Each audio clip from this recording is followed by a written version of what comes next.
What's going on, people? It's me, Jay Fresh, right here. You know what time it is? You're listening to Pyro Radio this Monday night for the show that we call Jay Fresh and Friends between 5 and 7 p.m. So not only do I play the sickest new music from the worlds of hip-hop and grime, but also we connect with the artists who are making those sick tracks. And I've got one of them joining me on the phone line right now. Anderson 100. What's happening, bro? I'm good, thanks, man. How about yourself, man? Wicked. I'm in a good place. Now, I know when we tried to start this phone call off, this interview, you were having phone issues. Now, I can't think of anything worse during isolation. Oh, trust me. I mean, the only good thing for me is I got two phones, so if one acts up, I can switch to the other, but it's never nice. Bruv, you know, I count myself lucky. I was watching the news earlier and they were saying that some people literally have no internet during lockdown. They've lost it all. And I just can't imagine that, man. That must be crazy. Stressed, man. Trust me. I was playing, matter of fact, I was playing PlayStation the other night and my signal was acting up. And it was just ruining my night, I tell you. All I'll say, though, make sure you hit up whoever your provider is and make sure you get some money back. You know what I mean? It's important. If you're paying for a service, You've got to get it, man. You know what I mean? Trust me.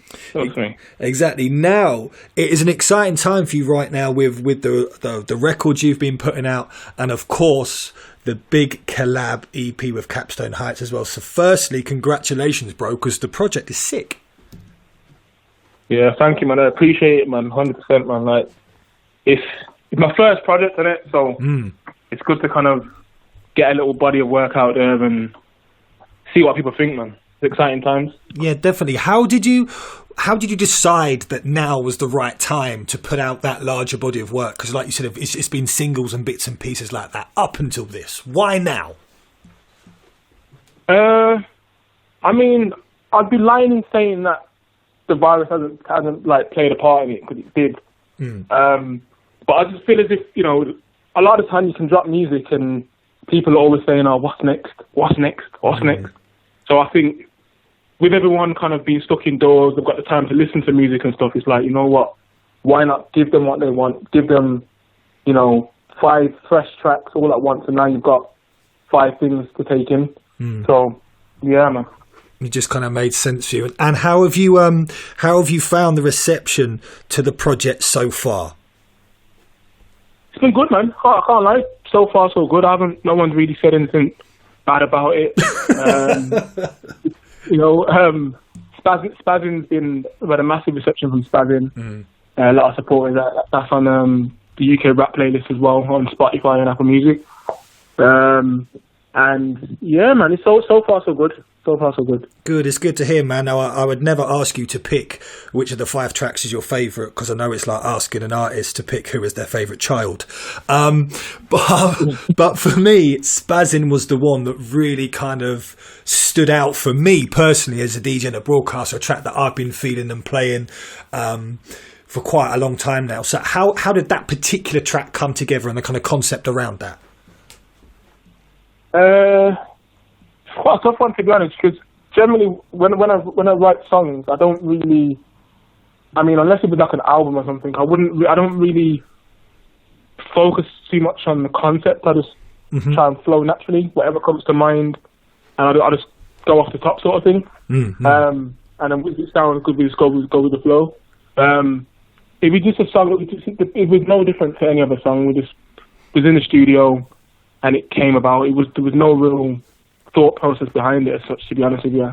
That's sick, man. I ask these kind of questions when I connect with artists because I want to know what your process is. And that's dope because everyone has their own process and way of attacking records. Some people wouldn't dream of putting something together off the top of the dome. And some people, it just flows naturally and organically like that. And that's the system and that's the process that works for you, man. So, you know, we keep that going,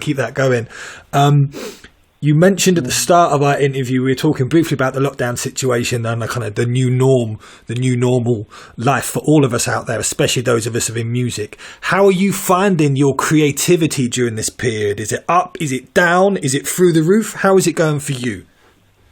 You know what? It's a bit of a roller coaster ride, man. It is a bit of a roller coaster ride because I'm one of those people that I get inspiration from seeing things and doing things. Yeah. So you know, I could literally go to the shop, I see something weird in the shop, and then it triggers something else and I spark a song. But being stuck indoors, you know, it kind of limits that. You're kind of going over old experiences over and over again and kind of hoping something comes up, or you play a song and hopefully something comes to mind. So it's just tough. It is tough, man. But, you know, you're still working on tracks, you're still putting out projects, and you know, interacting with your fans, which is so important right now. So I believe you're a football fan. I mean, I am a football fan, but I'm losing the love for the game, man. Arsenal are killing me, man.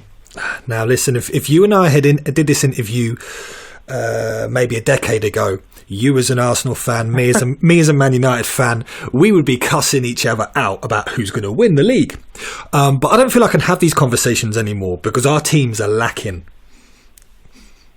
Bro, it's honestly, it's killing me, like, literally, especially as well, like, with obviously social. I wouldn't even say so much social media. I'd say WhatsApp group is the worst.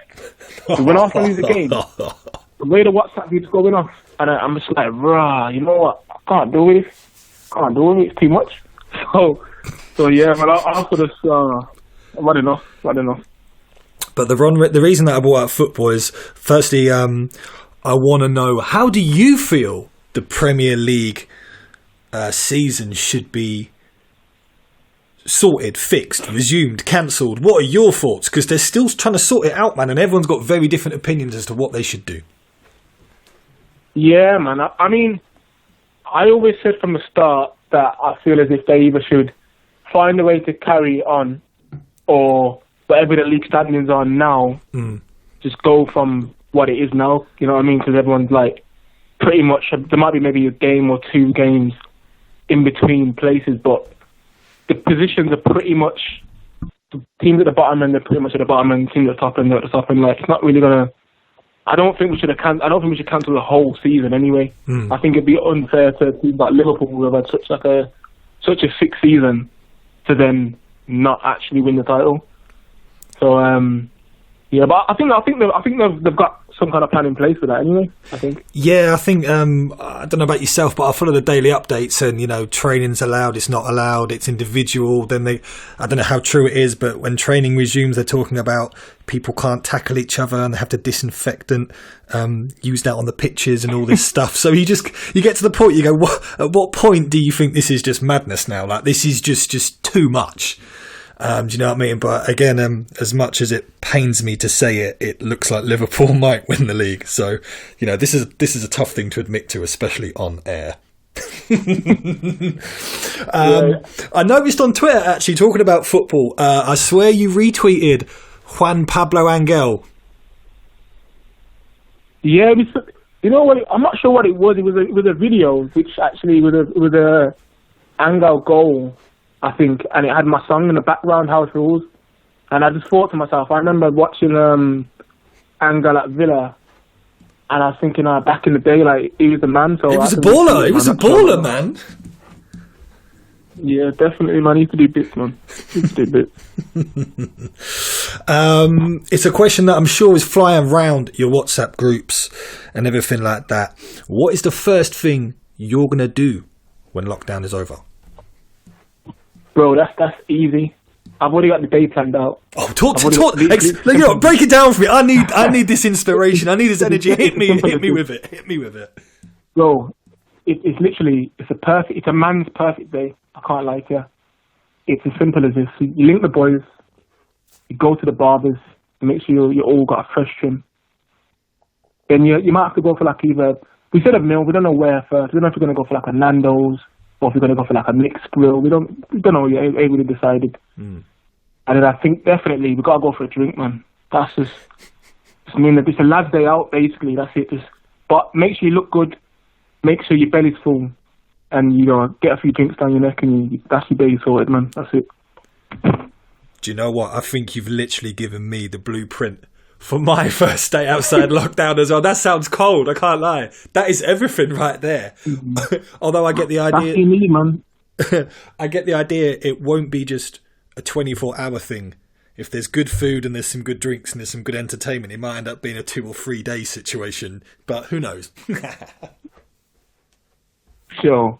Yeah, maybe that's that. If that's how I've got to go, that's how I've got to go, man. Exactly. Let's go. Like, just like the way you record tracks in the studio. Let's just go with the flow, man. Let's see what organically happens on the journey out there with the lads. I'm looking forward to it. Exactly.